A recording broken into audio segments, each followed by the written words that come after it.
Pronto, cá estamos nós, prontas para mais uma atividade de discussão nessa tarde de segunda-feira. Acho que vamos ser só nós três, eu, a Kátia e a Viviane. Olha que legal, a Macária está por aqui também. Boa tarde para vocês que estão aí vendo o curso ao vivo. Boa tarde, bom dia ou boa noite para quem vai assistir a gravação depois, pela plataforma. Esse é o segundo curso da programação da Casa Preta de junho. Então, para quem está chegando agora, não conhece ainda muito bem o DGEG,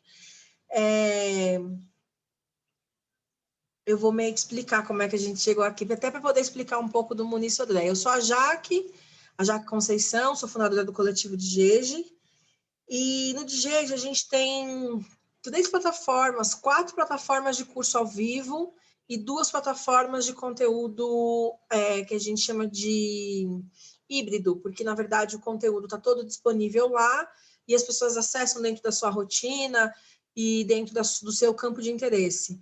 Uma plataforma é a Nicanda, específica de feminismo negro, ela tem 86 cursos, além de filmes, documentários, vídeos, indicação de livros e artigos. São 86 temas dentro do universo do feminismo negro no Brasil. E a outra é a Entié de pensamento indígena, com 5 cursos sobre cultura, literatura, feminismo. Me fugiu agora o outro. Nas plataformas de curso ao vivo, que é a Cucala, de formação para professores e educação antirracista, a Casa Preta, que é essa plataforma que vocês estão tendo essa formação agora, de estudos africanos e afro-brasileiros, a IONEN, de formação em psicanálise e racialidade de gênero, e a IFA, de formação para lideranças empresariais, lideranças de diversidade, que atuam com essa temática, dentro de instituições, empresas e etc. A Cucala, a IONEN é dividida em módulos, são 8 módulos temáticos de formação para psicanalistas. A Cucala, ela tem 10 temas, que vão de março a novembro, e vão transitando por diversos assuntos. Esse mês o tema foi educação afro-brasileira, então a gente trouxe na Cucala alguns aspectos sobre a cultura afro-brasileira que de alguma forma transitam pelo universo escolar, e na Casa Preta, agora em maio, o tema é pensamento afro-brasileiro. Então a proposta é apresentar autores que nos seus campos foram fundamentais para a consolidação dos estudos afro-brasileiros. Dentre os autores que a gente vai trabalhar esse mês, está o Muniz Sodré. Eu separei, ele tem vários livros publicados. O Muniz Sodré é professor da Federal do Rio de Janeiro. Ele é da área da comunicação, porque ele é jornalista, mas ele tem feito estudos nos últimos 10, 15 anos sobre filosofia afro-brasileira a partir da experiência dos terreiros de candomblé, sobretudo os terreiros Nagô, que nós conhecemos como Queto. São 3 grandes grupos étnicos que vão compor a experiência africana no Brasil: os Jejes, os Nagôs e os Bantus. Os Jejes estão mais localizados ali na região do Alagoas, Maranhão, Pernambuco. Os Nagôs estão localizados entre o Rio de Janeiro e a Bahia. E os Bantus estão localizados no Sudeste como um todo, Rio de Janeiro, Minas Gerais, São Paulo, um pouco no Espírito Santo e na região sul do Brasil. E o Sodré, então, ele vai, a partir da discussão dos Nagôs, os Yorubás, vai produzir uma série de reflexões em campos da cultura. Um dos campos de pesquisa do Sodré, desde o início da sua trajetória como acadêmico, é a discussão de como a cultura afro-brasileira foi sendo construída e constituída. Então, ele vai pensando diversos aspectos desse lugar, e ele é um cara privilegiado porque ele escreve do Rio de Janeiro. E tem umas coisas... Isso é uma coisa interessante, inclusive. Muita produção intelectual dos intelectuais negros brasileiros, a maioria carioca, faz muito mais sentido quando ela é observada a partir da produção da vida cotidiana na cidade do Rio de Janeiro. Então, os textos da Lélia, por exemplo, que ela vai falar sobre as mulheres negras e a relação entre as mulheres negras e o trabalho doméstico, faz muito sentido transitando pela cidade do Rio de Janeiro, sobretudo na cruzada Zona Norte e Zona Sul, e esse deslocamento, né, das mulheres negras que vêm da Zona Norte para trabalhar nos apartamentos da Zona Sul, e toda a cultura local que se cria a partir desse deslocamento, dessa ocupação via trabalho da cidade. E também na relação morro-asfalto. Então, muitas dessas questões vão fazer sentido. E o Sodré é um homem carioca, que está escrevendo a partir do Rio de Janeiro. Ele vai se interessar por duas coisas que são muito latentes na cidade, o samba e a macumba. Não dá para pensar Rio de Janeiro sem samba e sem macumba, pelo menos é o que me parece, sendo alguém de fora da cidade. E aí, então, a ideia de trazer o Sodré como base do pensamento social brasileiro nesse mês de maio é justamente pelas contribuições fundamentais que ele faz a partir da comunicação para pensar essa relação entre produção de experiência e produção de cultura como forma da construção de uma identidade afro-brasileira ou de uma identidade preta. A partir das pesquisas do Sodré, vários outros intelectuais vão se destacar e vão produzir uma série de outras questões. E aí eu acho que dá para a gente chamar a atenção de dois nomes que estão muito fortes no cenário hoje dos estudos afro-brasileiros, dentro e fora da antropologia, que é o Luiz Antônio Simas e o Luiz Rufino. Deixa eu ver se eu tenho algum livro deles aqui fácil. Eu já fiz um material no Digege. Aqui. Eu já fiz um material no Digege há um tempo falando do Simas e do Rufino. Aliás, sim, ele é incrível. Aliás, aqui no Digege, a gente tem um curso chamado Epistemologia de Encruzilhada, que é baseado nas discussões desse livro aqui, ó, Pedagogia das Encruzilhadas, do Luiz Rufino. E a ideia é discutir a experiência produzida pelos afro-brasileiros a partir do terreiro de Candomblé, mas atravessado por outros lugares e outras formas de produção de experiência, como uma possibilidade de reescrita da vida a partir da perspectiva do racismo. Então, esse curso Epistemologia das Encruzilhadas, Epistemologia de Exu, que é baseado nesse livro aqui, para quem é assinante do Clube de Gente, está disponível no menu Gravações.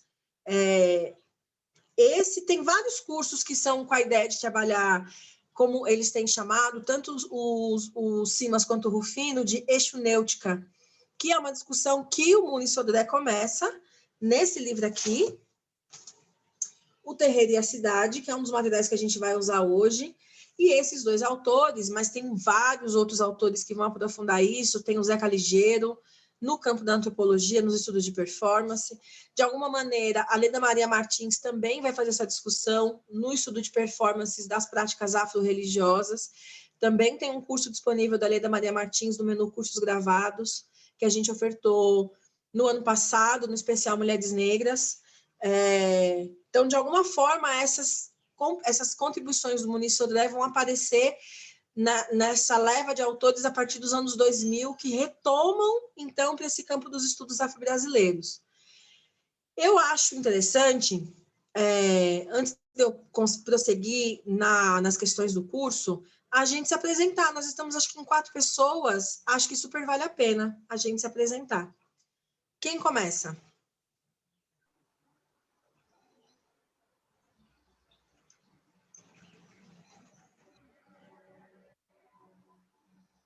Gente, eu vou ter que fazer chamada. Espera aí, então. Então, a gente está em 5 pessoas. A Kátia, a Ludmila, a Macari e a Viviane. Vamos lá, quem começa? Tá bom, posso começar. Eu. Por favor. Opa! Opa, peraí.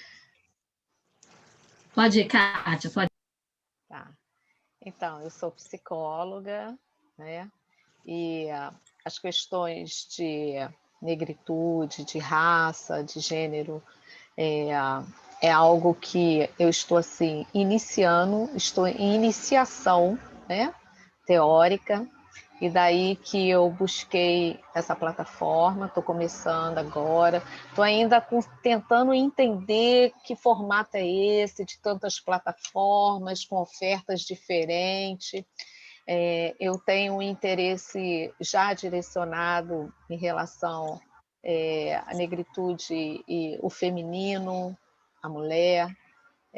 Eu tenho um trabalho de pesquisa e tenho um interesse em aprofundar sobre a questão da maternidade e cuidado nas mulheres negras. E aí é mais ou menos isso, assim, só para... E aí eu estou aprendendo, só aprendendo, não consigo nem trocar. É só mesmo ouvir e aprender. Quem sabe, mas eu acho que depois eu fico mais preparada para fazer trocas. É isso.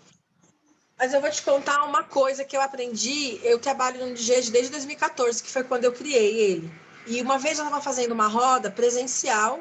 A gente tem as atividades online desde 2016, mas ela começou no quintal da minha casa em 2014. Eu fazia as rodas de formação no quintal de casa, botava sofá, rede, cama, tudo para fora e juntava a mulherada o dia inteiro. E a gente fazia das 8 da manhã às 5 da tarde. E uma vez, numa das rodas, era sobre feminismo negro, e aí, num dado momento, uma senhora, ela tinha 68 anos, uma senhora negra. No começo, eu sempre falo para as pessoas, o que vocês vieram fazer no curso, o que trouxe vocês para o curso, o que vocês esperam encontrar no curso, e no final eu sempre pergunto o que vocês estão levando do curso, o que foi nesse dia de hoje que vocês estão levando para casa como acréscimo, como contribuição. E essa senhora, ela falou para mim assim, o seguinte: eu não estou levando nada, a não ser a sensação da insatisfação, porque você falou o dia inteiro e eu não entendi uma palavra. Naquele momento, assim, é como se tivesse abrido um buraco no chão e eu tivesse caído dentro, porque parecia que tudo que eu estava fazendo não tinha o menor efeito. Porque se eu não puder falar numa linguagem onde mulheres negras se sintam seguras para contribuir com a sua experiência, com o seu conhecimento, então nada vale. A gente está só reproduzindo a lógica da academia, que ela é masculina e branca, do notório saber, daquele que sabe mais. E eu acredito muito na máxima do feminismo negro, que toda mulher negra acumula na sua vida conhecimentos e experiências que devem ser ouvidos e valorizados. Então, eu tenho conhecimento acadêmico, mas você tem uma série de outros conhecimentos do campo da tua experiência que, de alguma forma, se o pressuposto teórico que a gente trabalha no DGEG estiver certo, esses conhecimentos se encontram. Aquilo que o Sodré está falando nos livros vai encontrar aquilo que você está vivendo na sua vida, e assim de todas nós, sucessivamente. Então, eu espero que eu consiga cumprir, então, o meu propósito e você se sinta confortável de participar, independente de ter ou não esse conhecimento técnico, teórico, porque isso é uma coisa que, com o tempo, você vai acumular. Em relação às plataformas, eu acho que vale eu deixar uma dica, que é a seguinte: todo mês tem uma programação dos cursos. Então, tem a Nicanda e a Intie que vão estar sempre lá, você acessa quando você quiser. Tem curso sobre branquitude, democracia racial, intelectuais negros, fascismo, o que é feminismo, psicanálise e racismo, tem uma infinidade de cursos. Você acessa isso de acordo com o seu interesse. Nos cursos ao vivo, você tem uma programação que você pode escolher dentro daquilo que te interessa. Você pode fazer todos, se você quiser, que você tem acesso a todos, ou você pode fazer aqueles que te interessam. O nosso foco no DGEG, nós só trabalhamos com autores negros. Então, todos os nossos cursos é voltado não só do campo do feminismo negro, a gente trabalha com intelectuais negros e negras de vários campos, só não muito do mulherismo africana. E talvez porque passou em branco, passou batido. A gente pode propor de incluir, inclusive, na nossa programação, porque para nós o fundamental é possibilitar uma formação racial. Então, por isso que a gente não está restrito a só um campo, a só um autor. A gente, de fato, quer que as pessoas façam as formações e tenham um embasamento teórico para a sua vida profissional, política, acadêmica, pessoal. Então, a gente solta todo começo de mês a programação e toda semana a gente envia para vocês por e-mail a programação dos cursos da semana. E aí, dentro disso, você pode escolhendo, dentro do universo das questões das mulheres e maternidade, por exemplo, quais são os cursos que te interessam fazer ao vivo ou depois, eventualmente, assistir a gravação. Lembrando que a gravação vai ficar disponível. Então, se você não puder assistir hoje e quiser ver daqui 60 dias, 90 dias, o conteúdo vai estar lá para você poder assistir. E a ideia de manter os cursos ao vivo é para a gente ter esse espaço de conversa, né? Que às vezes só a aula gravada não permite. Então, eu espero que você aprecie o material. Hoje, pronto na plataforma, a gente tem mais de 290 cursos. Entre cursos gravados e cursos da Ionem, da Unicamp e da Anchieta, tem uma infinidade de material, de filme, de documentário. Tem um acervo que a gente foi acumulando nesses anos todos. Então, sinta-se bem-vinda. Muito obrigada. Quem vem lá?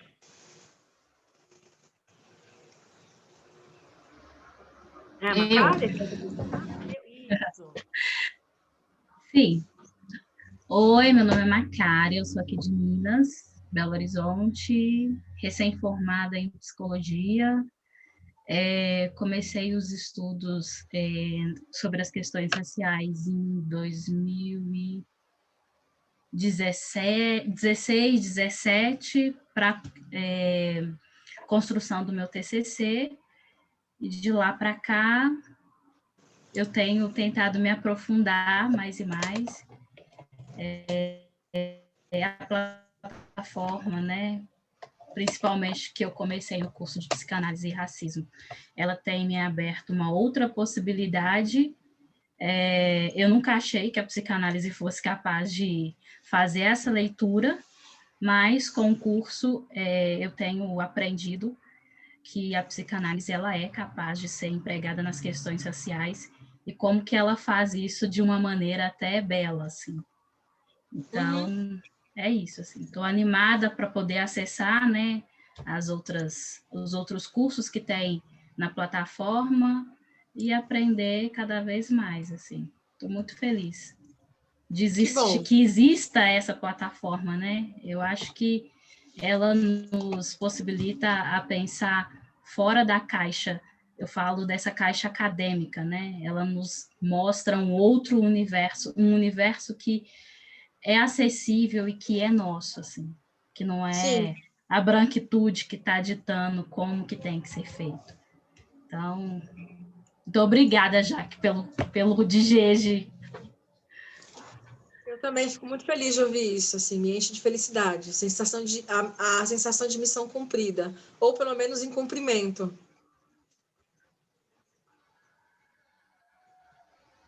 Olá, boa tarde. Sou coleguinha da Macária, do curso de psicanálise e racismo, né? Tá baixinho, Vivi. Tá baixinho? Peraí, gente. Tá. É que a pessoa aqui hoje, no computador antigo, de mames, deixa eu ver se tem como melhorar. Tá muito baixo? Agora dá para ouvir bem. Melhorou? Tá, depois eu vou mexer aqui no Zoom, aqui. Eu instalei quase agora. Então, sou a coleguinha da Macária, reconheci pelo nome, lembrei do filme, claro.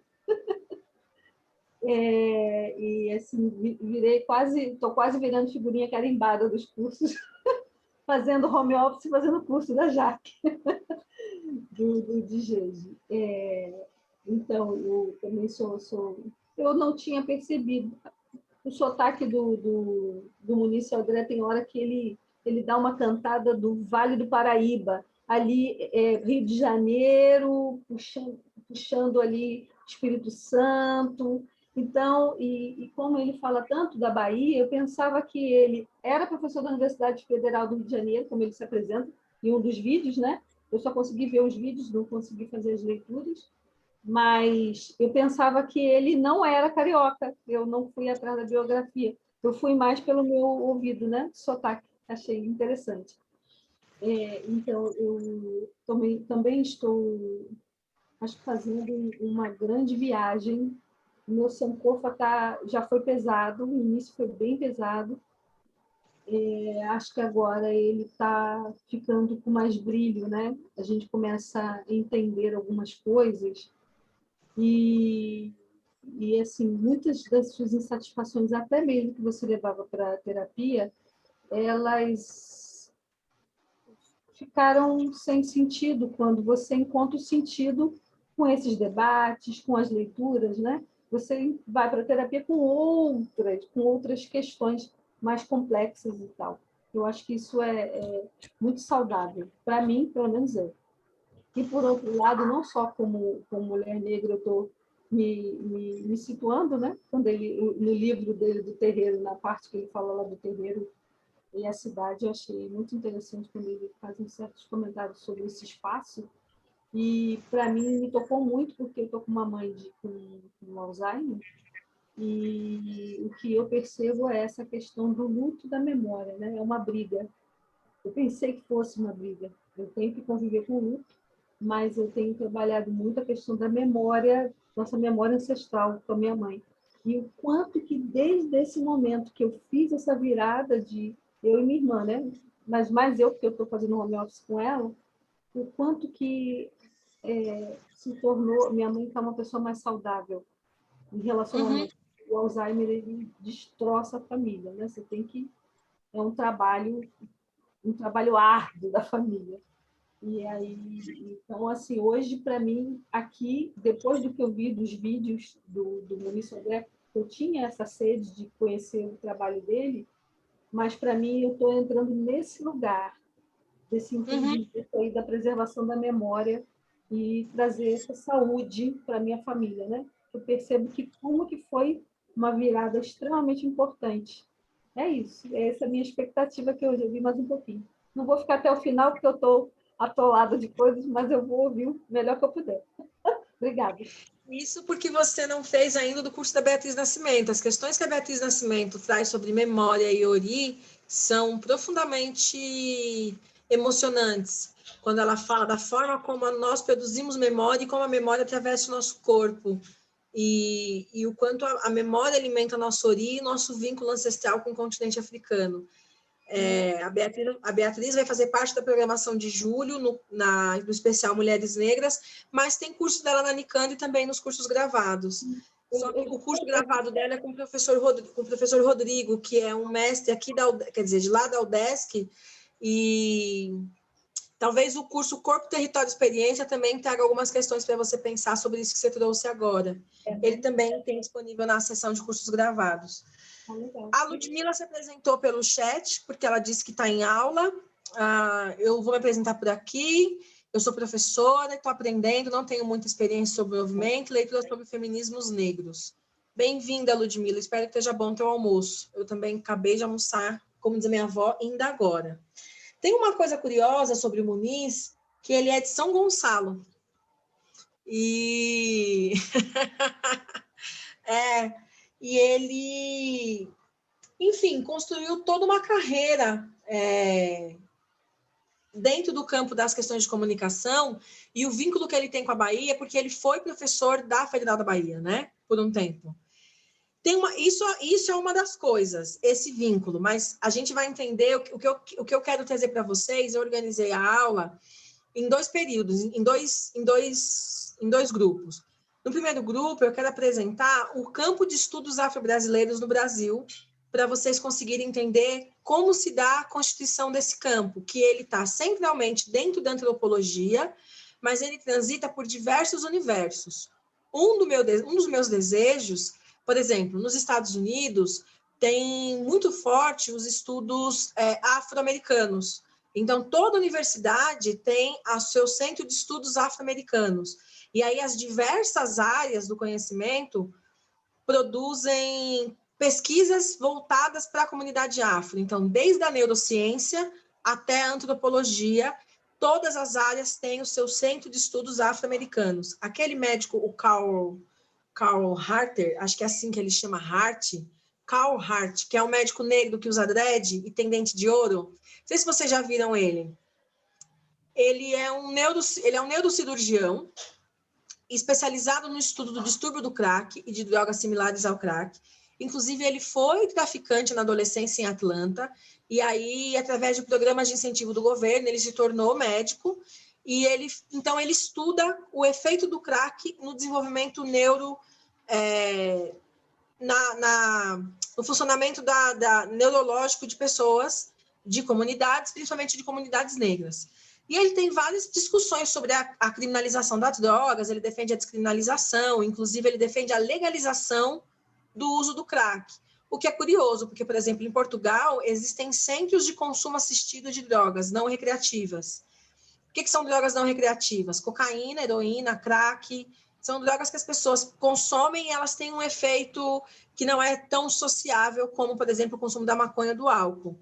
E aí, nesses centros, as pessoas, na Suíça também, as pessoas vão para lá, o governo dá a droga, porque é uma droga que o governo sabe a procedência, a pessoa faz o consumo assistido por uma equipe de profissionais, depois ela vai embora. E ele defende essa política nos Estados Unidos. Os Estados Unidos é um dos países que mais combate o consumo de drogas. E aí ele vai falar, inclusive, do efeito do consumo das drogas na vida comunitária de pessoas negras. Como ele é a forma como é feito o consumo é desarticulador da possibilidade da vida comunitária satisfatória e sadia. Então, esse exemplo dele é para a gente entender o que é esse campo de estudos afro-brasileiros, que ele não está ligado só às ciências sociais, ele está ligado à compreensão do impacto das várias questões sociais na vida das pessoas negras, passando pela saúde física, pela saúde mental, pela questão da cultura, tal. Então, um dos meus desejos é que um dia a gente consiga ter no Brasil, então, vários estudos impactando a vida da população negra. Mas a questão dos estudos afro-brasileiros, e é muito curioso, pelo menos para mim, porque no Brasil a antropologia ela surge em 1850, 1860, a partir dos estudos das comunidades africanas na Bahia. Então, haviam 2 grupos de estudos raciais no Brasil, os do Rio de Janeiro, porque os 2 principais lugares no Brasil que tiveram uma presença massiva de pessoas negras foi a cidade do Rio de Janeiro e foi a cidade de Salvador. Foram os 2 portos por onde mais entraram pessoas negras no Brasil. E isso fez com que essas cidades tivessem uma presença negra inegável e inquestionável. O Cais do Valongo, por exemplo, no Rio de Janeiro, vai falar de 500 mil de pessoas negras que vieram na última leva de escravos, assim, nos últimos 5 anos, nos últimos 10 anos. É muita gente. É a cidade de Florianópolis inteirinha, né, que chegou de 10 a 5 anos, mais ou menos, na região do Rio de Janeiro. Então, os estudos afro-brasileiros, eles vão surgir a partir dentro da antropologia. Então, a antropologia no Brasil, como o campo da ciência que vai estudar as relações culturais brasileiras e a relação que as pessoas estabelecem entre si, com os objetos, com as cidades, com a memória, com as outras pessoas, elas é o primeiro lugar de pesquisa do campo da antropologia, da psiquiatria, da criminologia, da própria psicologia, da psicanálise. Então, havia uma população imensa de africanos e descendentes de africanos que viviam no Brasil, mas que sabia-se muito pouco sobre eles. Então, os primeiros estudos nas áreas sociais no Brasil, elas vão ser voltadas para essa população. Eu não sei em que momento, na verdade, assim, historicamente, isso se dá a partir de 1930, que há uma virada na chave e há uma diminuição, eu acho que pode ser que tenha a ver com a política de eugenia, de embranquecimento. Tinha uma retórica de que se não se falasse sobre as questões raciais no Brasil, a racialidade deixaria de existir. Então, a partir de 1930, se tem uma virada na chave dos estudos antropológicos no Brasil e uma localização em determinados campos dos estudos raciais. Então, na antropologia se passa a pesquisar a população indígena e nos estudos sociais, onde a população negra entra, fica restrito, então, à criminologia, à saúde mental e à saúde sexual e reprodutiva das mulheres negras. E aí o campo de estudos acadêmicos sobre a questão racial no Brasil são subcategorias dessas 3 grandes categorias. O Muniz Sodré, nos anos 80... Peraí, deixa eu pegar meu carregador. Tá aqui. E aí é importante pensar qual é o contexto histórico ou qual é o processo histórico que leva à escrita do Muniz Sodré, essa retomada africana, né? Tem um termo em inglês que eu esqueci agora, que eu vou tentar lembrar, porque a questão racial no Brasil sempre foi objeto de estudo e de desejo de pesquisadores, inclusive fora do Brasil. Vários antropólogos norte-americanos, principalmente depois da publicação de Casagrande e Senzala do Gilberto Freire. Gilberto Freire foi um dos principais intelectuais brancos que colocou a discussão racial do Brasil na pauta mundial, né? na ordem do dia. Então, principalmente depois da publicação do Casagrande e Senzala, houveram vários intelectuais, antropólogos, sociólogos, norte-americanos e europeus que se interessaram em pensar a questão racial no Brasil. E, de alguma forma, essas discussões giravam em torno de dois pressupostos básicos. Primeiro, a ideia de um purismo racial, que estava fortemente vinculado à compreensão da experiência africana, e havia uma compreensão naquele momento de que no Rio de Janeiro já havia acontecido um processo intenso de miscigenação, e que ainda a única cidade brasileira que mantinha traços inalterados da cultura africana tal qual ela era a cidade de Salvador. Então, Salvador passou a ser conhecida na memória social brasileira e na memória histórica brasileira como a Meca africana, como o lugar onde se vive africanamente, onde ainda o modo de vida tradicional das comunidades africanas se preserva. Uma das questões que o Muniz Sodré vai trazer no Terreiro da Cidade, por exemplo, não só o Muniz Sodré, outros intelectuais vão fazer essa mesma crítica, como o Guerreiro Ramos. Aliás, também tem um curso do Guerreiro Ramos, na categoria de cursos gravados, que a gente ofereceu o ano passado. Uma das críticas que o Muniz Sodré vai fazer no Terreiro da Cidade, que ele vai dizer que, embora, do ponto de vista da memória e da cultura, de fato, a cidade de Salvador, como o Recôncavo Baiano e até mesmo o sul da Bahia, muito mais o Recôncavo e Salvador, muito menos o sul da Bahia, mas de alguma forma esses três lugares. O sul da Bahia é muito miscigenado, mas então o Recôncavo e a cidade de Salvador, muito embora nessa memória social coletiva, na memória dos monumentos, na memória dos nomes das ruas, na memória dos bairros, na memória dos corpos negros, se tenha muito mais forte essa presença africana na cidade de Salvador e no Recôncavo Baiano, do ponto de vista numérico e, portanto, do ponto de vista da afetação cultural. O que eu quero dizer da afetação cultural? A presença do modo de vida africano afetou e modificou o modo de vida da cidade no Rio de Janeiro. Então, se tem em Salvador, no Recôncavo Baiano, uma presença material inegável e forte da cultura africana, do ponto de vista cultural, da modificação da relação cotidiana, isso se deu na cidade do Rio de Janeiro. E que, inclusive, numericamente, no período em que ele escreve, havia mais pessoas negras vivendo no Rio de Janeiro do que vivendo em Salvador, do ponto de vista do corte populacional. Então, até São Luís do Maranhão tem mais pessoas negras do que em Salvador. O que se tem em Salvador é uma presença negra na memória cultural, na memória social, muito mais intensa do que se tem em qualquer outro lugar do Brasil. Isso é indiscutível. Muito mais intensa do que São Paulo, do que Rio de Janeiro, do que São Luís, do que Recife, do que qualquer outro lugar.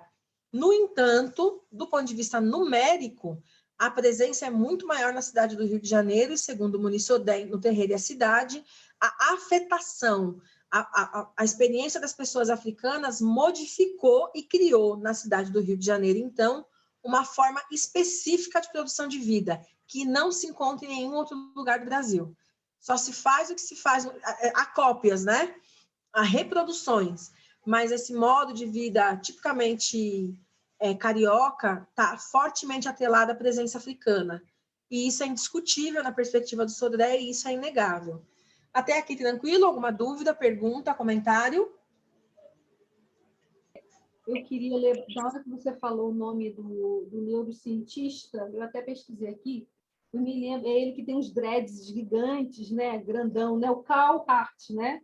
Eu não lembrava o nome não, mas toda vez que eu quero fazer alguma pesquisa sobre ele, eu boto neurocientista americano drogas, aí aparece no Google. Isso. Vários. Esse é o Carl Hart, né? Era só para confirmar. Isso, eu falei neurocirurgião, mas ele é neurocientista, é isso mesmo. Não, é porque aí agora que eu fui ver, eu também não sabia. Ele tem um livro sobre a história de vida dele, onde ele explica melhor o posicionamento dele em relação à descriminalização das drogas. Está em português, foi lançado, eu acho que o ano passado ou o ano retrasado. E é muito legal, é uma biografia escrita por ele. Ele conta a história de vida dele, como ele chegou até a neurociência, qual foi o percurso, o racismo, todas essas questões. Ele aborda nesse livro. Fora essa questão, mais alguma outra coisa? Não? Massa. Então, o campo dos estudos afro-brasileiros no Brasil, ele vai passando por todo esse processo de reconfiguração e reordenamento e a valorização dessa narrativa africana. O que acontece é que tem um marco, uma grande atividade que acontece nos anos 50, que é o seguinte, bom, o Gilberto Freire, que é um sociólogo pernambucano, ele fez a tese dele de doutorado na Universidade de Columbia, em Nova York, com um cara chamado Franz Boas. O Franz Boas, ele foi um dos principais antropólogos que criou a Escola Norte-Americana de Antropologia. A antropologia tem 3 escolas, 4 se a gente pensar brasileira, a latino-americana, mas ela tem a escola que funda a antropologia, que é a escola inglesa, são os cientistas da época que criam a antropologia. Tem a antropologia francesa, que é uma crítica à antropologia inglesa, e a antropologia norte-americana, que é uma crítica da crítica à antropologia francesa e à antropologia inglesa. A antropologia inglesa ela está muito mais pensada, muito mais focada nas questões... Como eu posso... Ela está muito mais focada nas questões culturais, na diferença física entre os povos, na diferença... Por que se come assim? Por que se escreve assim? Por que se dança assim? A gente chama isso na antropologia de antropologia física.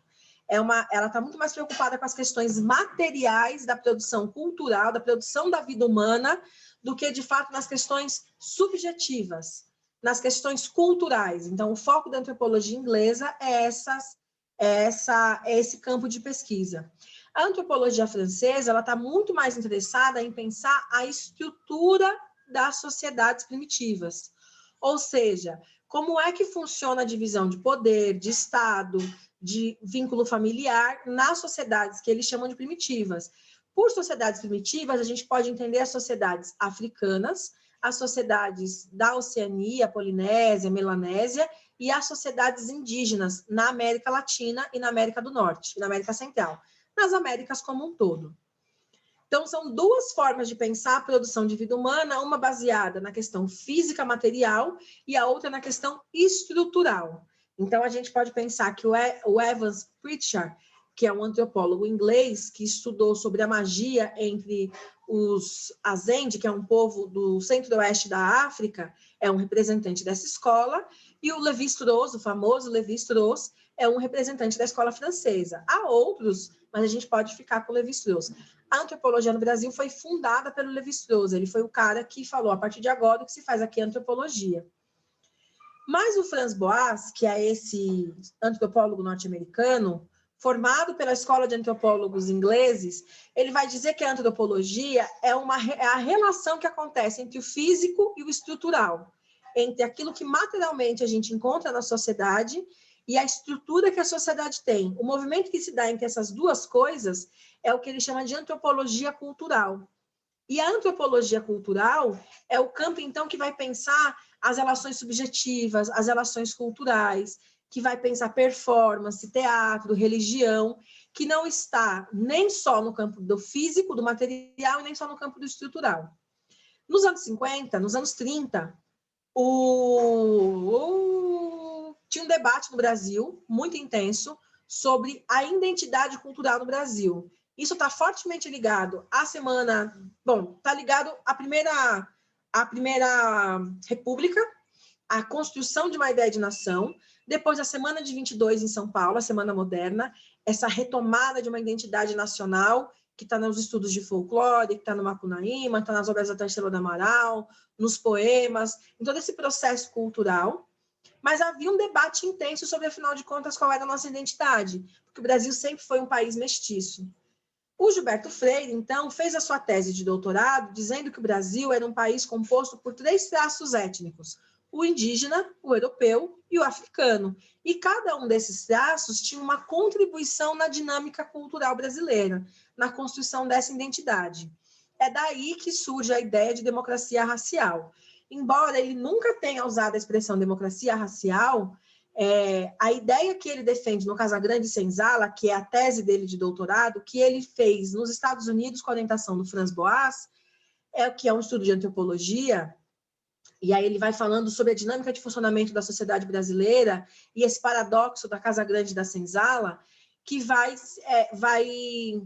trazer, então, para o mundo uma outra possibilidade de convivência racial. Então, nesse mesmo período, os primeiros embates raciais na África do Sul, ali entre 40 e 50, estão em pleno vapor, que são os primeiros levantes pelo fim do apartheid. A ONU, através da Unesco, providencia um estudo sobre a questão racial em vários países, na verdade, Estados Unidos, África do Sul e Brasil. E o Brasil, então, aqui no Brasil é convidado vários intelectuais do período. Quem são esses intelectuais? O Florestan Fernandes, o Sérgio Buarque de Holanda, o Caio Prado Júnior, o Roger Bastide, era novinho na época, mas já escrevia. Tem mais um cara, o Roberto da Mata também, não, acho que o da Mata depois. Bom, esses 4 eu tenho certeza. Para fazer um estudo sobre a questão racial no Brasil. É um estudo que foi publicado em francês e é super interessante porque esses estudos vão falar justamente dessa vida racial harmônica que se tinha no Brasil. E vários outros estudiosos vieram para o Brasil entender sobre esse processo. Tem uma etnografia que eu falo sempre, que é a Cidade das Mulheres, da Ruth Lenz, que é no marco desse estudo. A Cidade das Mulheres é uma etnografia, chama A Cidade da Unesco, Estudo das Raças no Brasil, se eu não me engano.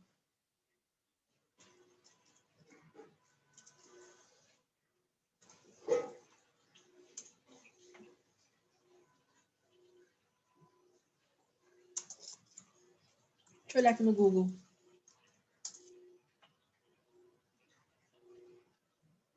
Chama Projeto Unesco. O nome do estudo se chama Projeto Unesco, um amplo inventário sobre preconceito e a discriminação racial no Brasil. Teve algumas coisas importantes que eles trouxeram. Esse estudo apontou, como, por exemplo, a relação entre raça e classe. Que no Brasil, a classe trabalhadora ela é majoritariamente negra. Sabe onde essa narrativa vai aparecer de novo? No filme do Marighella, feito recentemente com o Seu Jorge, que saiu agora esse ano.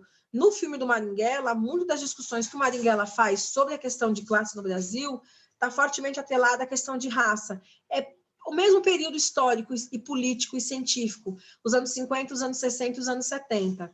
O que acontece é que o Brasil já tinha intelectuais negros nesse período. Clóvis Moura, que teve um curso sobre ele sexta-feira, aqui na Casa Preta, ele é um dos intelectuais que nos anos 30 ele vai fazer esse debate sobre a relação entre raça e classe. O que os intelectuais brancos vão identificar nos anos 50, o Clóvis Moura está falando nos anos 30, de que não dá para pensar uma esquerda que desarticule raça e classe no Brasil. Quer dizer, o Clóvis Moura está falando isso desde 1930 e a gente na esquerda hoje, enquanto pessoas pretas, continua falando a mesma coisa, que não dá para separar raça e classe, quando a gente faz um debate de esquerda no Brasil. O Marighella falou isso, mas parece que a esquerda no Brasil tem dificuldade de conseguir entender essas duas coisas. Então, há uma série de intelectuais nesse período que já estão pensando sobre a relação entre raça e classe, que já estão pensando sobre as questões da própria dinâmica de exploração do capitalismo articulado a uma dinâmica racial, que estão fazendo questionamentos da escravidão, apontando a necessidade desses estudos, mas é só nos anos 50 que isso ganha corpo dentro da universidade. E aí surge uma série de intelectuais, dentre eles o Abdias do Nascimento, que a gente pode colocar como destaque, ele e o Guerreiro Ramos. Então, sobre os dois, a gente tem curso na plataforma Cursos Gravados, que é onde explica um pouco o pensamento desses dois autores. Tanto o Abdias do Nascimento quanto o Guerreiro Ramos, para destacar só dois, há uma infinidade de outros intelectuais que a gente nem sequer conhece. Eles vão fazer uma crítica à forma como a universidade está produzindo pensamento racial. Ou seja, está se falando da experiência racial no Brasil sem que os negros possam contribuir com essa pesquisa enquanto pesquisadores. E aí, dessas experiências todas, dessas críticas que eles fazem, surge, então, o Teatro Experimental do Negro. E o Teatro Experimental do Negro, ele teve duas funções. A primeira função, ser um espaço de formação estética para a arte negra, de apropriação da identidade negra, da apropriação da narrativa negra, da apropriação da memória e da história negra, a partir do teatro, mas também foi um espaço importante de formação política para intelectuais negros. Por quê? O que o Abdias estava propondo? A gente não pode pensar estética sem pensar política. A estética negra, ela vem marcada de uma construção política, não a política partidária, mas a política enquanto uma intenção, uma ação intencional, que tem um objetivo a ser alcançado, que é a conscientização racial da população negra. Do Teatro Experimental do Negro, a gente pode dizer que o movimento negro, que foi fundado lá aqui em São Paulo, se eu não me engano, em 72, ou foi 68, não me lembro agora o ano exato, é consequência do Teatro Experimental do Negro. Junto com isso, uma leva de intelectuais que estão fazendo a sua formação nos anos 80 vai ser refluxo desse processo político vivenciado a partir da crítica desses intelectuais negros dos anos 60 e 70. E o Muniz Sodré é um desses intelectuais. Então, o Muniz Sodré e a Luísa Bairros são dois intelectuais, e o Milton Nascimento, ó, o Milton Santos, são três desses intelectuais que são refluxo desse período dos anos 80. O Lima Barreto e o Clóvis Moura são anteriores a esse movimento. Se a gente fosse pensar o processo político da questão racial no Brasil, a gente podia dividir um grande bloco durante a escravidão, que houveram vários movimentos e várias lideranças negras. Essa seria a primeira onda, né, do movimento negro no Brasil. Inclusive, tem um curso chamado História do Movimento Negro no Brasil, onde apresenta essa discussão. Um segundo, que também está no menu de cursos gravados. Um segundo momento, onde há um processo pós-escravidão e uma consolidação de uma intelectualidade, e nesse momento, o Lima Barreto, no campo da literatura, fazendo críticas raciais a partir do texto literário, e o Clóvis Moura, dentro da universidade, pensando essas questões a partir da sociologia, e a Virgínia Bicudo, na psicanálise, também implicada na sociologia, fazendo crítica à ausência da questão racial nos debates sociológicos e psicanalíticos no Brasil, a gente vai ter um tripé, Clóvis Moura, Virgínia Bicudo e o Lima Barreto, para pensar essas experiências. A Virgínia Bicudo a gente viu mês passado no curso da Ionene no módulo 1. A gravação também está disponível para quem quiser acessar. O Clóvis Moura foi na sexta-feira e o Lima Barreto vai ser agora, essa semana. Então, nesse percurso das formações que a gente vai oferecendo, a gente vai propondo a construção dessa narrativa para se chegar até os dias de hoje, lá no final do ano, né? A ideia, de fato, é um percurso formativo. Então, o Muniz Sodré e a Luísa Bairros, que é amanhã o curso sobre ela, que também é comigo, eles são a formação teórica deles dentro da universidade, ela vai estar preocupada em dar conta dessas lacunas. Embora na área da comunicação, ele dialoga muito com a antropologia, e ele é lido na antropologia até os dias de hoje, para pensar esse movimento entre as questões materiais e as questões estruturais da sociedade, essa cruzada que é a antropologia cultural de como se produz. E aí, ele tem vários livros escritos, mas eu gosto de chamar muita atenção, na verdade, tem dois livros dele que me chamam muita atenção, que um é esse aqui, Samba ao Dono do Corpo, que ele escreveu no começo dos anos 80, é um dos meus livros preferidos do Sodré. Eu aprendi, inclusive, a gostar dele lendo esse livro. Minto, esse livro aqui, esse aqui é a segunda edição. Eu quero achar a primeira edição.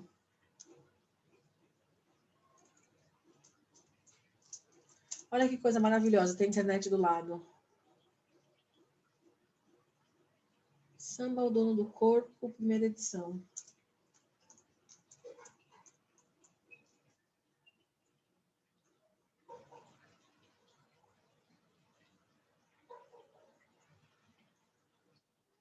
A primeira edição no final dos anos 80.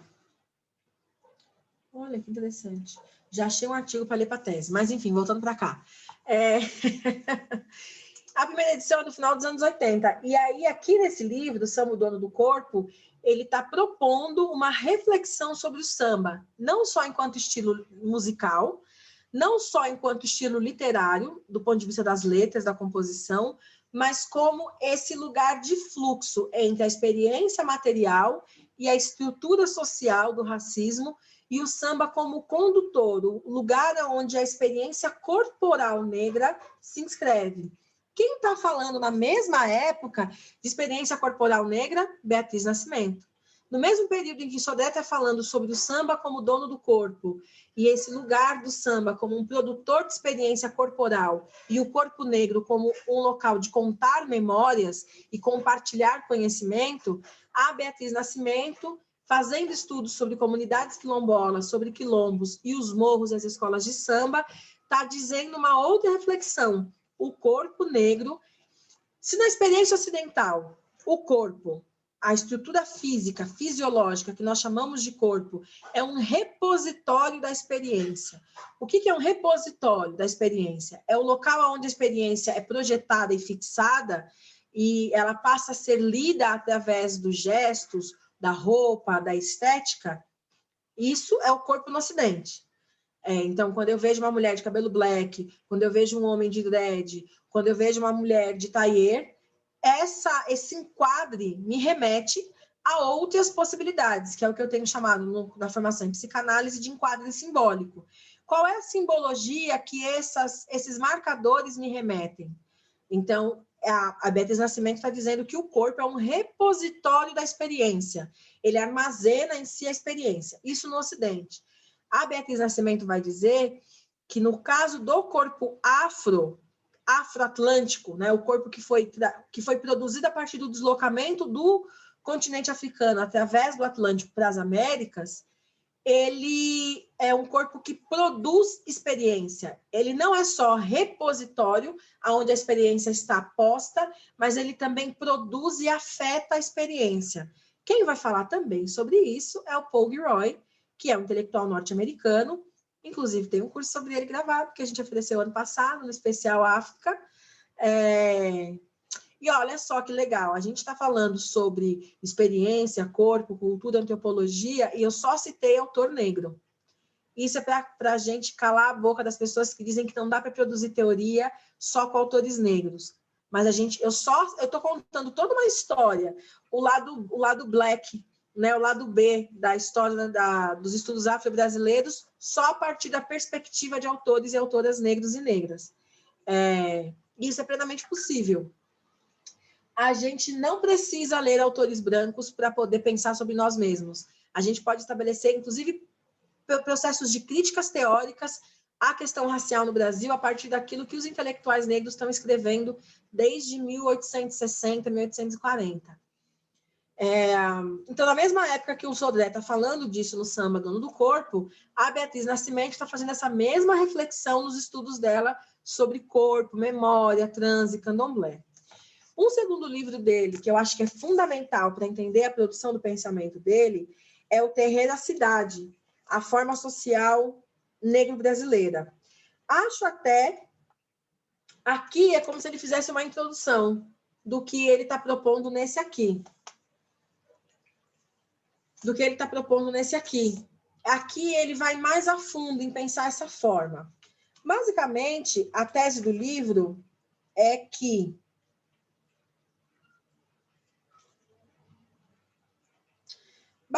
a tese do Terreiro e a Cidade é que toda forma de produção de vida na cidade do Rio de Janeiro, principalmente aquela atravessada pela comunidade negra, se baseia na experiência do terreiro de candomblé.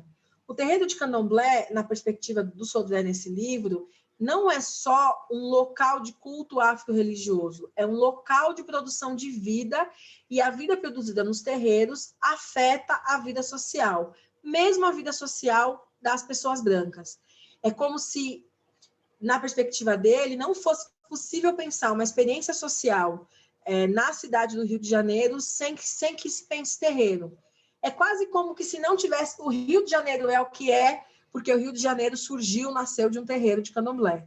Essa relação não física, o nascimento não físico, mas o nascimento simbólico, a relação cultural que se produz. Inclusive, os mesmos personagens que transitam no universo do terreiro são os mesmos personagens que transitam dentro da cidade. Essa é a ideia central que ele vai desenvolver ao longo do livro. E aí ele está falando de experiência, corpo, território, todas essas questões. Alguma dúvida até aqui? Não? Não, Kátia?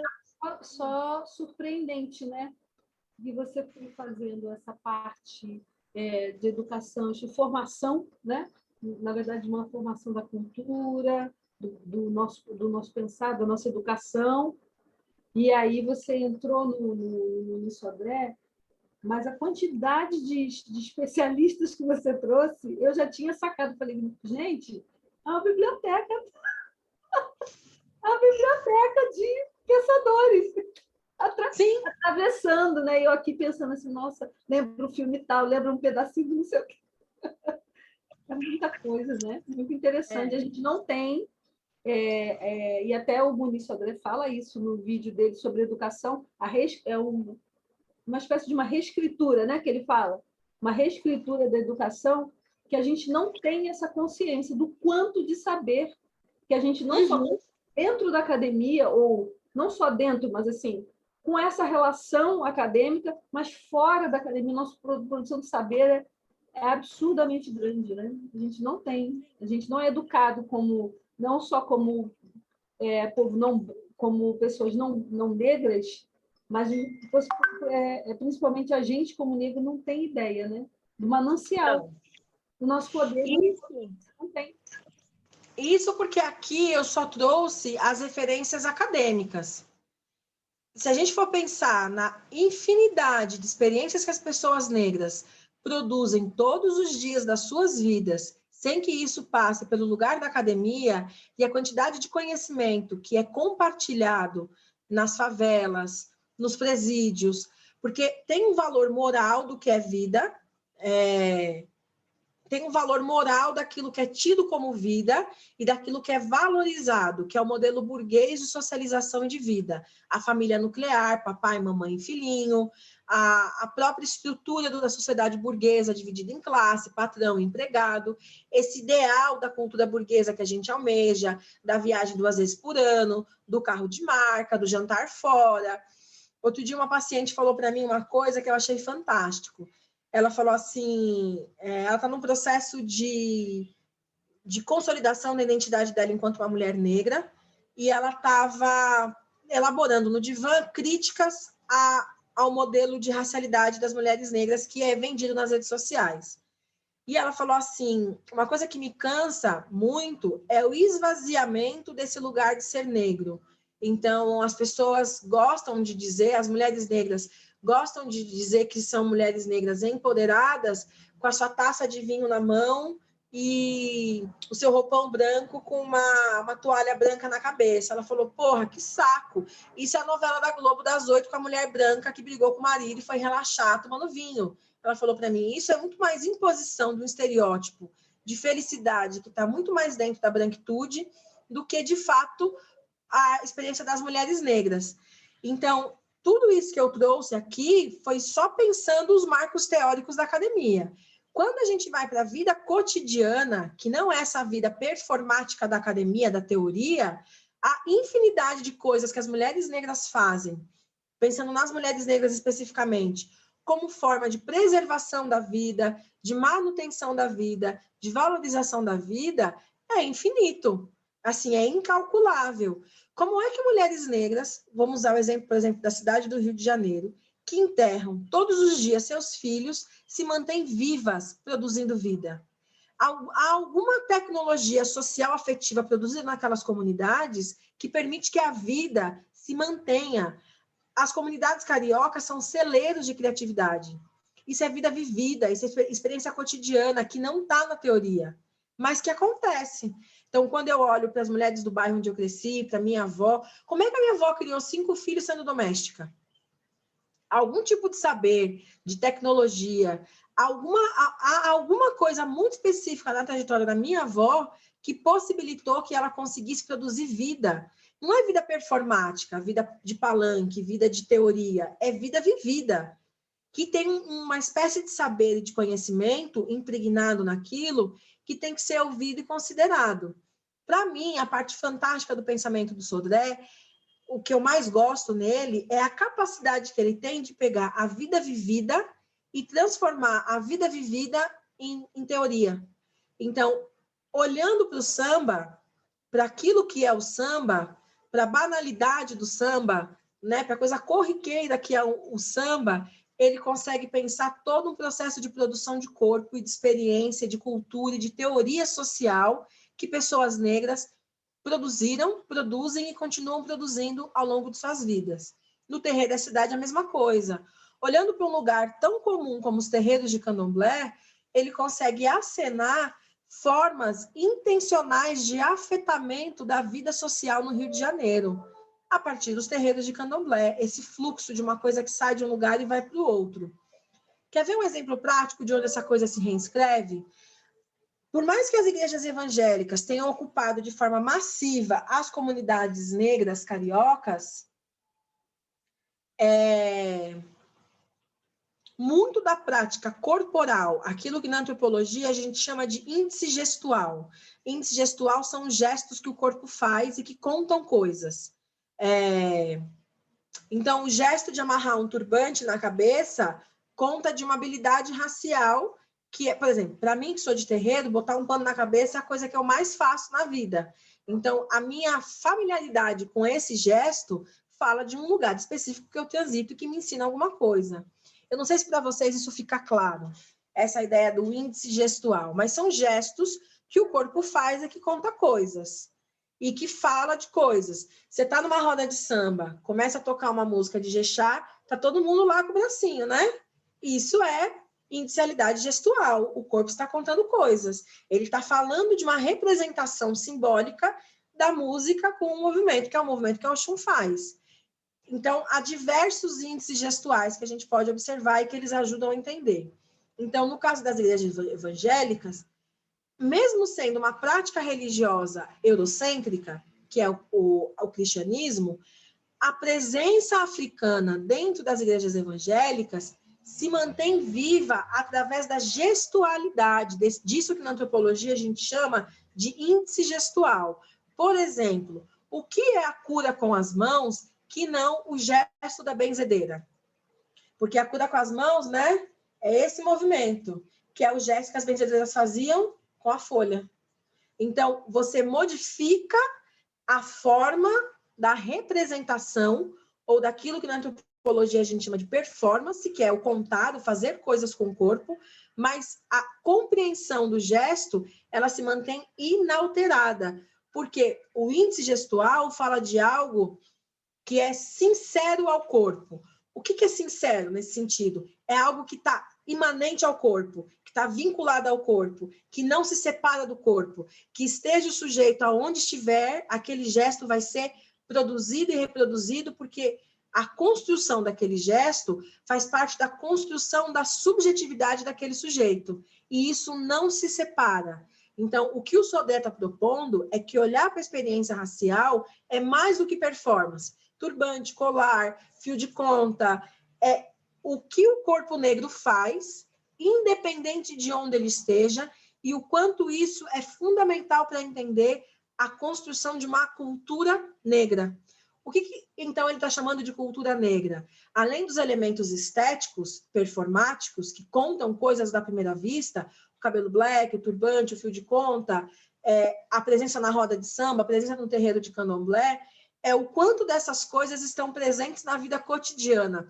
Daí ele vai dizer que o Rio de Janeiro é uma cidade preta, porque tudo no Rio de Janeiro remete à gestualidade corporal africana. Não dá para fugir disso. Por mais que as pessoas, inclusive as pessoas brancas, fazem isso sem que elas saibam, porque faz parte disso. O próprio movimento de dança samba, mas tem várias outras coisas. O abraço é um índice gestual fortemente africano. Há outros grupos étnicos que fazem isso, mas o contato físico, o corpo que se aproxima, que se afaga através da... Peraí. Ai, meu Deus. Bom, O corpo que se aproxima através do abraço, isso fala do índice gestual africano. Então, esses movimentos vão aparecer em diversos lugares, em diversos espaços. Você está falando das igrejas batistas afro-americanas, ou você está dizendo... Eu acho que você está falando das igrejas batistas, isso também. Só que nos Estados Unidos, tem um outro campo de estudos que vai falar sobre isso, que também é da antropologia, e é uma discussão muito legal. Eu falo disso, sei lá em que curso, mas estou sempre falando disso por aí, que é uma ideia de autenticidade e sinceridade. O processo de colonização via escravidão nos Estados Unidos, ele foi muito mais severo do que comparado ao brasileiro, no sentido da neutralização da presença negra na cultura norte-americana. Pelo menos é o que se tentou intencionalmente. Por outro lado, isso condicionou às pessoas negras, aos afro-americanos, afro-norte-americanos, uma consolidação maior dessa reescrita cultural. O que é reescrita cultural? Você tem uma cultura tradicional, vivida em África, que no contexto de escravidão, ela não é igual, mas ela é reescrita, ela é recontada, mantém-se o núcleo duro, né, a origem, só que a manifestação dela se dá de outro modo. Então, por exemplo, a Igreja Batista, ela é uma reescrita dessa experiência corporal, o transe. Tanto lá quanto aqui, a gente tem a experiência do transe, o falar em línguas, né, ser tomado pelo Espírito Santo, nada mais é do que o transe. E o transe, na experiência africana, que é a possessão, como a gente chama no candomblé, ele é uma experiência fundamental para a conexão do espírito e do corpo. O processo do transe, o entrar em transe, ele é central para essa organização corporal, para que esse corpo, que não é só um repositório da experiência, mas um produtor e multiplicador da experiência, possa vivenciar plenamente aquilo para o qual ele foi feito. Nas comunidades tradicionais africanas, não são todos os sujeitos que entram em transe. São pessoas que são preparadas para o processo do transe. Nas igrejas batistas, por exemplo, nos Estados Unidos, não é todo mundo que fala em línguas, tem as pessoas certas, assim como nossas igrejas também evangélicas aqui. De todo modo, mesmo que a forma não seja negra, né, a forma estética, performática, ela não seja negra, a forma, a gestualidade que compõe essa performance, ela é negra. Eu não sei se isso fica claro para vocês. Fica para todo mundo? Que às vezes para mim é um pouco confuso também. Mas é isso, é como se fosse a capa, ela não é negra, mas o conteúdo que dá sentido àquele livro, ou aquele produto, ou aquela experiência, ela só é negra, ela só é africana, mesmo que reescrita ou dita de outras maneiras. E isso é importante, até para a gente conseguir pensar, de forma crítica, inclusive, os modelos atuais de construção de experiência de racialidade, que não está... Sabe quem é que vai falar muito sobre isso e vai fazer um debate aprofundado e que está na base da ideia de dois conceitos fundamentais do movimento negro no Brasil, que não é brasileiro, mas que é incorporado na nossa prática aqui no Brasil?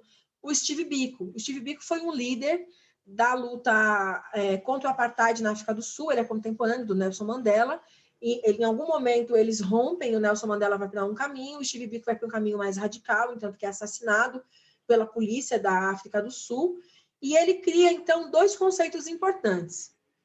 Aí tem um outro cara que vai dar continuidade a essa discussão. O Steve Biko vai criar o conceito de Black is Beautiful e Black Conscious, que é a consciência negra. Tanto Black is Beautiful, que é a beleza negra, né? Negro é lindo, quanto a consciência negra, são dois conceitos que vão dizer o seguinte: a experiência negra, ela não está restrita somente à estética negra. Embora a estética negra seja fundamental para criar outras referências, e referências positivas sobre o que é ser negro. Então, a valorização da estética negra, ela é fundamental para isso.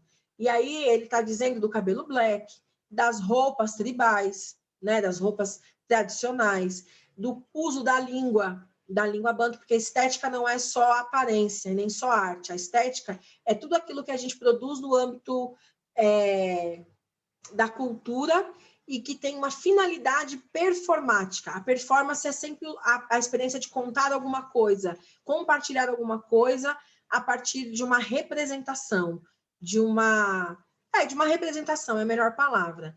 Só que o Steve Biko vai dizer que só a estética, ela esvazia a experiência negra à aparência. Então, junto com a estética, o corpo negro precisa ter consciência da sua negritude. E essa consciência vem do conhecimento da trajetória, da história e da produção intelectual de pessoas negras.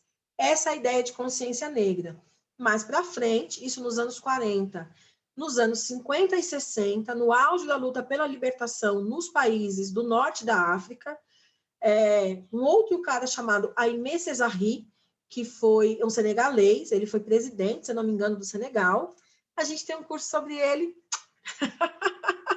que a gente ofereceu ano passado no Especial África, o pensamento de Aimé Césaire, com o professor Tiago.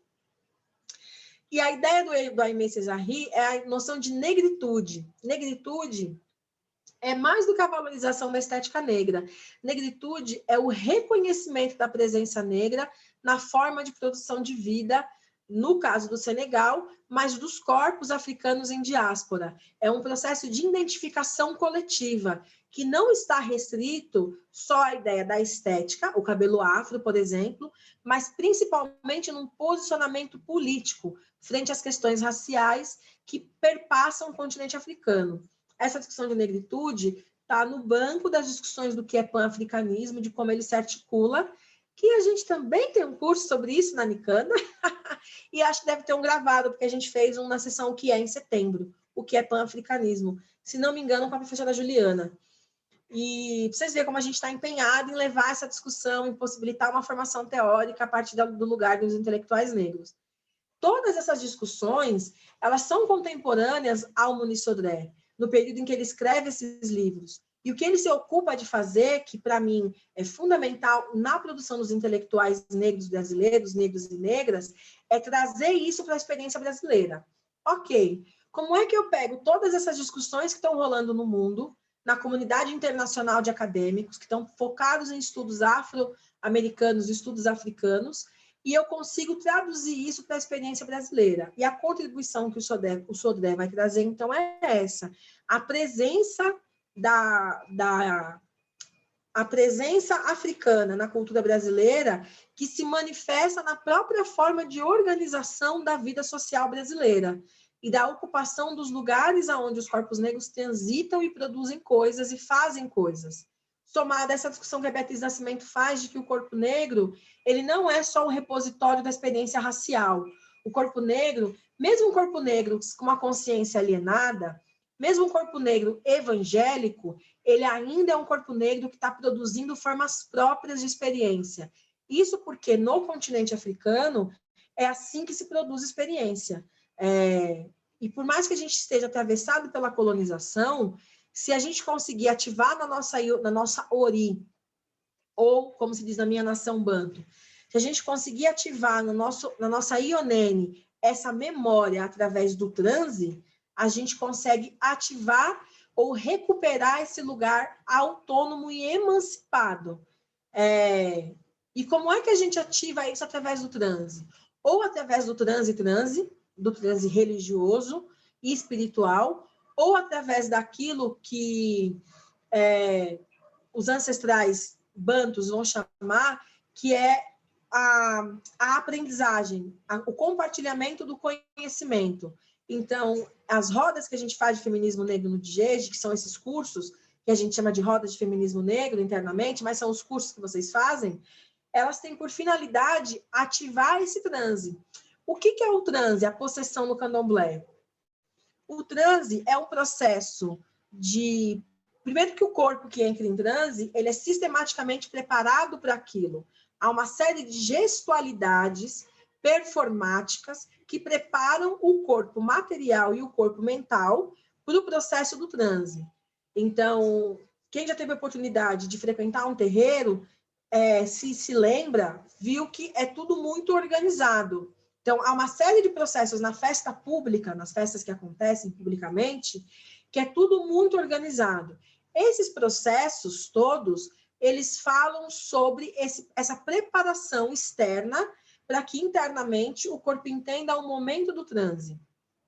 Há etapas que tem a ver com as músicas específicas que se canta. Então, não é qualquer música que faz o sujeito virar em transe, e não é qualquer toque que faz o sujeito virar em transe. Há uma especificidade para isso, específica para isso. Há uma intencionalidade, há um preparo. Um dos gestos mais comuns que levam o sujeito ao transe, isso, chama oriki no Queto. Os orikis são na verdade, orikis são rezas. Só que as rezas, na tradição iorubá, elas são cantadas. Por isso que elas são cânticos. Por exemplo, esse oriki aqui é Ogun Ajoe Mario, Ogun Ajoe Mario. Isso é uma reza que está dizendo assim, ó, meu pai Ogum, venha e arranque a cabeça do inimigo e depois beba o seu sangue. É o que está sendo cantado. Ou quando se diz... eu sou muito ruim de Queto porque eu sou de Banto. Por exemplo, na minha nação, quando se fala... Dandalunda Kijinguna, Kijinguna eu danda, Dandalunda Kibenjina, Kibenjina eu danda. Está se dizendo para Dandalunda vir e trazer a fertilidade, a riqueza e a beleza. Venha, Dandalunda, me reconheça. Então, é uma reza que na minha nação, eu esqueci o nome, mas que se canta porque não se faz nada na experiência africana sem que corpo e na verdade, a vocalidade faz parte da constituição do corpo. Mas não se faz nada sem cantar e não se canta nada sem dançar. Então, são coisas que caminham juntas, elas não estão separadas. Tem um rap do Mano Brown que ele fala sobre isso, inclusive. Ele diz que há 3.000 anos, os pretos dançam todo mundo igual, sem errar, que é a ideia do trabalho ritmado no canavial, né?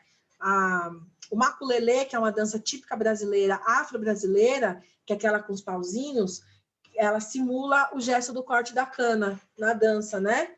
Que é bem parecido, por exemplo, com a dança de Ogum, no terreiro, ou de encosto na minha nação. Veja, todos esses exemplos que eu fui trazendo, eles estão falando do mesmo corpo, representando coisas diferentes, em lugares diferentes, em tempos diferentes, mas contando coisas. Não é só um movimento pelo movimento. Há uma intencionalidade nesse movimento, que muitas vezes é inconsciente. O sujeito não tem consciência do que ele faz e por que ele faz como ele faz, mas ele faz. E ele faz porque esses gestos fazem parte da constituição do seu próprio corpo, sem que ele sequer perceba isso. Então, o que eu estava contando, meu Deus? Do terreiro, o transe. Há vários gestos que vão dizer para o sujeito o momento do transe. O gesto mais conhecido é o balanço do adijá. Então, no momento do transe, a Eked chega até ao Iaô, que vai entrar em transe, e ela balança o adijá, tchá, tchá, tchá, tchá, tchá, tchá, tchá, tchá, tchá, e ela não balança de qualquer jeito. Há um jeito certo de balançar o adijá. Essa gestualidade, que isso aqui é puro poder, então, se eu tivesse aqui agora e uma Eked balançasse o adijá no meu ouvido, eu vou toda igual a Macária, dando aula, fazendo o que fosse, se o adijá fosse balançado no meu ouvido, imediatamente eu entraria em transe. Porque há um poder nessa gestualidade, há uma representação simbólica de poder, que é uma linguagem que o meu corpo está preparado para compreender. O meu corpo material e o meu corpo ancestral, que está na minha Onene, dentro da minha Mutuê, que como a gente chama na minha tradição, né? No que teoria, na minha tradição é Mutuê. Todos esses jogos de gestualidades que falam do que preparam o corpo para o processo do transe, é uma espécie de educação corporal, é uma formação. O sujeito, ao longo da jornada dele dentro do candomblé, ele vai aprendendo mecanismos para que ele entre em transe, disso, daquilo, assim, o assado. O processo de entrar em transe para Xangô é um, para Oxum é outro. O processo de entrar em transe para Pombagira é um, para Pombagira, para outra Pombagira é outro. O processo de entrar em transe para o preto velho é um, para cabocla é outro. Então, isso é ensinado para que o corpo ative essa possibilidade. E a outra possibilidade é a formação política, para que o corpo ative a memória do transe, e aí não mais o transe espiritual, mas o transe cognitivo, ou o transe... Ai, meu Deus do céu! Me fugiu a palavra, acho que estou precisando tomar sol para ativar a vitamina D. que não é um transe mediúnico, possessivo, mas ele é um transe para um outro lugar de uma identidade racial. Que da mesma forma, quem de nós aqui que está vendo ao vivo, a Macária diz que vai todo, então ela vai entender bem o que eu estou dizendo. Mas quem for ver gravado talvez também entenda se passa pelo processo do transe mediúnico. Estar incorporado pelo seu ancestral, pela sua ancestral, é um processo indescritível. Mas é um processo que ativa todas as células da memória africana que habita o nosso corpo. É, de fato, viver a experiência ancestral de ser aquele sujeito. Na minha tradição, Luango, ele é representado pelo fogo. Porque na tradição banto não se pontua a memória de pessoas que viveram e se tornaram grandes orixás ou grandes ancestrais. Nós cultuamos a memória da natureza. E o transe, então, é uma representação dessa memória natural. Então, eu sou iniciada até Luango, e Luango ele é representado pelo fogo. Uma das sensações reais que eu tenho é que eu estou pegando fogo no meu processo de transe. Da mesma forma que Dandalunda, o que seria Oxum, ela é representada pela água. Todas as vezes em que eu entro em transe no processo da possessão pela energia de Dandalunda, eu choro, mas o choro não é algo que eu tenha gerência. Eu choro porque é algo que está na experiência da ideia da água que corre. Não é todo mundo que chora, cada corpo manifesta de uma forma. Essa é a minha forma de manifestação. E todas essas coisas preparam o meu corpo, então, para acessar um outro lugar, que é o de pertencimento e de reconhecimento dessa ancestralidade. O transe, através da produção de conhecimento, também leva a um outro lugar, que é a confirmação e a afirmação e a identificação como uma identidade negra, não mais imposta pelas relações com o mundo branco, determinada pelo mundo branco, mas construída pelo próprio sujeito a partir do seu desejo, das suas possibilidades. É o que a Beatriz Nascimento chama de uma educação que emancipa. Inclusive, é o lema do Djeje. Produzir conhecimento que liberta, produzir conhecimento que emancipa. E esse processo que é esse transe numa esfera não possessiva mediúnica, mas uma esfera ancestral africana, que é fundamental para a virada de chave e a construção e a valorização, então, das experiências negras, não mais só na perspectiva do repositório do racismo, como se nós fôssemos eternos sujeitos que apenas respondemos aquilo que o racismo nos impõe, mas, sobretudo, que a gente possa construir uma identidade negra própria, afirmativa e positiva. Bueno, da minha parte é isso, mas a gente tem aí 20 minutos ainda de aula. Não é possível que vocês não tenham dúvidas, perguntas, críticas, sugestões, inquietações.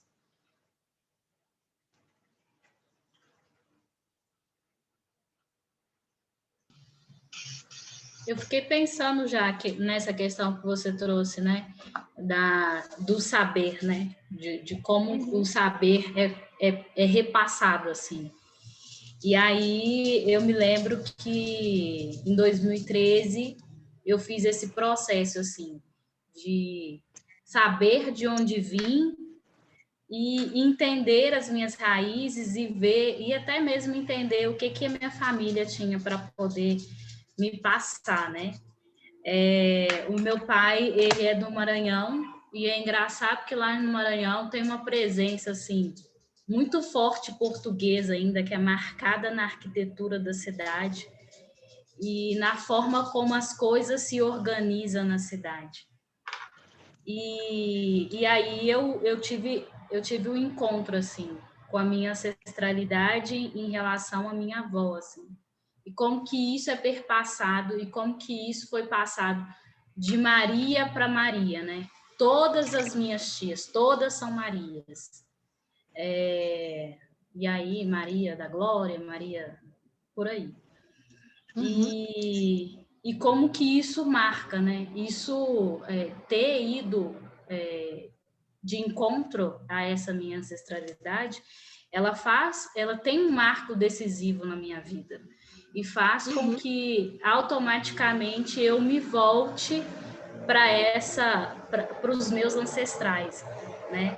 E aí, pensando no que você disse, né, da questão do conhecimento, de como que isso é passado e como que na academia esse saber, ele não é valorizado.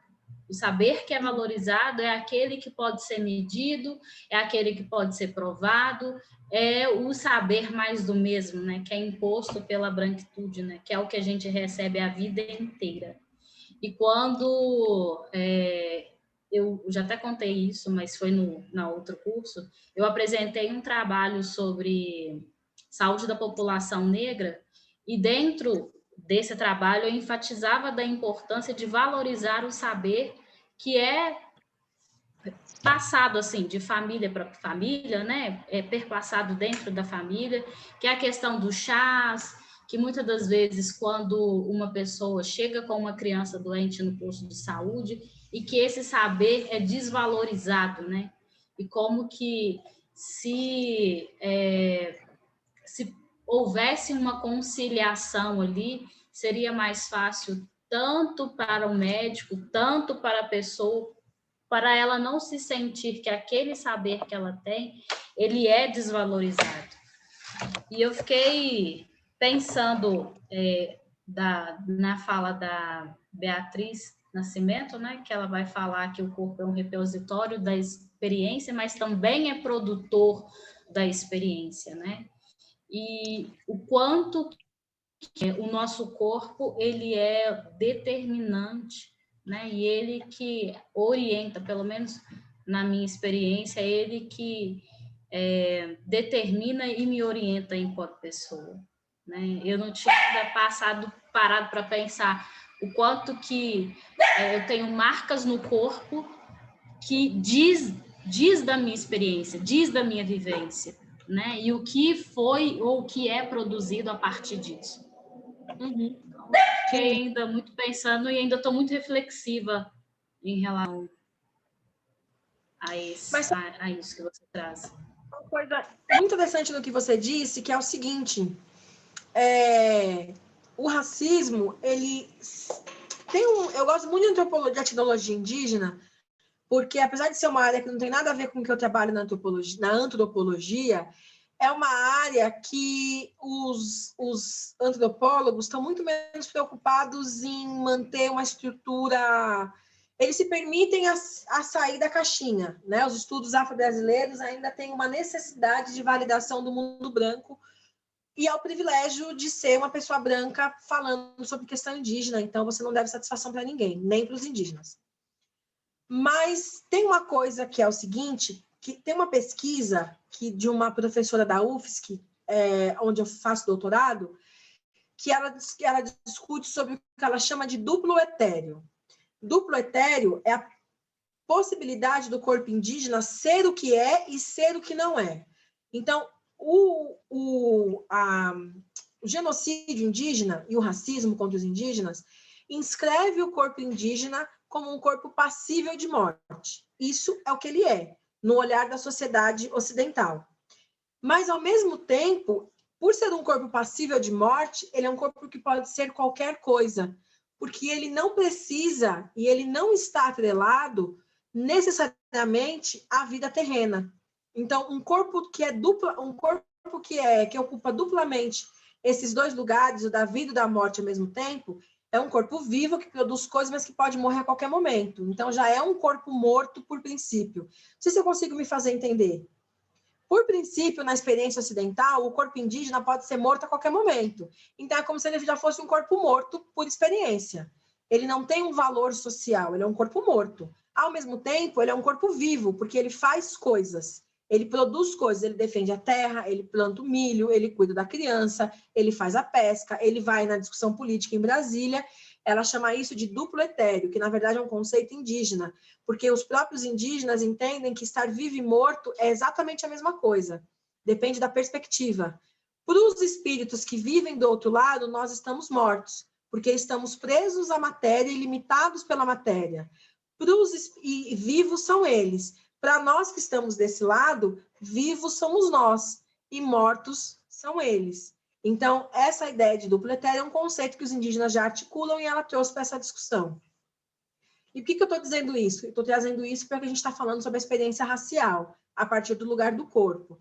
Se o corpo negro já nasce inscrito num local de racismo, e esse local de racismo determina e limita as possibilidades que esse corpo tem, e muitas vezes, dependendo do local onde esse corpo nasce, ele já nasce predestinado à morte,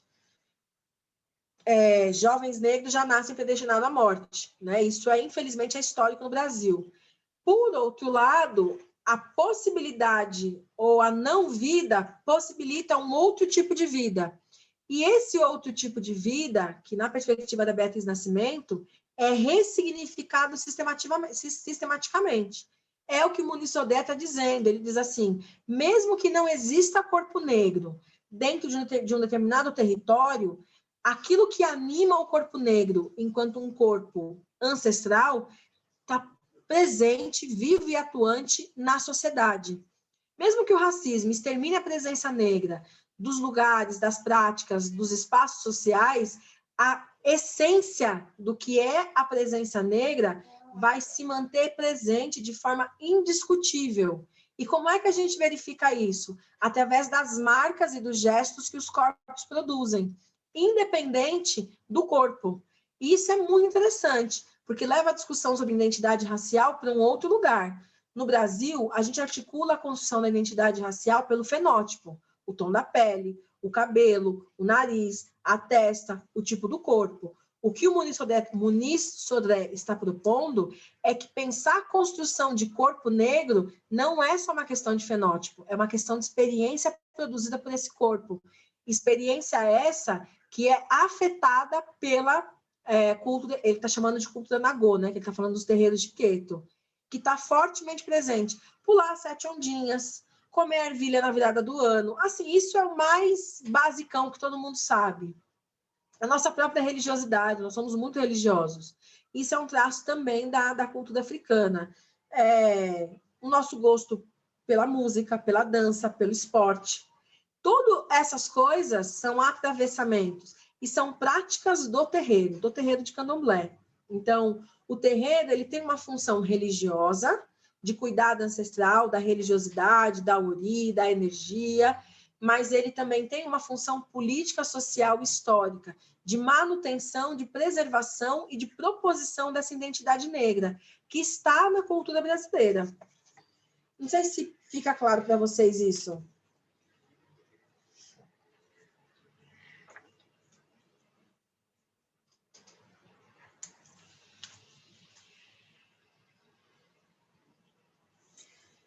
Bom, minha gente, se ninguém tiver nenhuma dúvida mais, nenhuma questão, nenhuma angústia existencial, a gente encerra por aqui, mas se encontra às 19 horas no curso sobre a solidão da mulher negra na IONN. Sintam-se todos convidadas e convidados para estar na formação à noite e se vemos amanhã de novo no curso da Luísa Bairros, mas amanhã à noite. E eu ia falar alguma coisa que eu esqueci. Bom, Mas isso. A programação essa semana tá só pancada, hein? Hoje à noite. Porque você não viu a de junho ainda. A gente vai soltar a de junho essa semana. Mas esse mês tá... Essa semana tá puxada.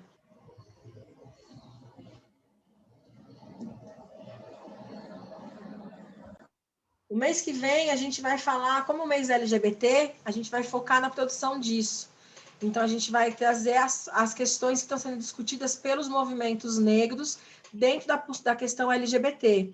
Então, tanto a questão do transfeminismo, como a questão, por exemplo, que tem tudo a ver com a solidão da mulher negra, o amor homoafetivo entre mulheres negras, que é uma discussão muito forte dentro do feminismo negro. E, enfim, o mês que vem vai estar bem bacana também. Bom, então, se ninguém tem mais nada, a gente se vê às 19 horas. Dá tempo da gente dar uma descansada e volta às 19 para a discussão sobre a solidão da mulher negra. Um beijo para quem está aqui ao vivo. Eu que agradeço. E aí, para quem for ver a gravação depois, aproveita e vê a gravação da solidão da mulher negra também. Tchau, gente. Até já. Beijo. Tchau, tchau. Já.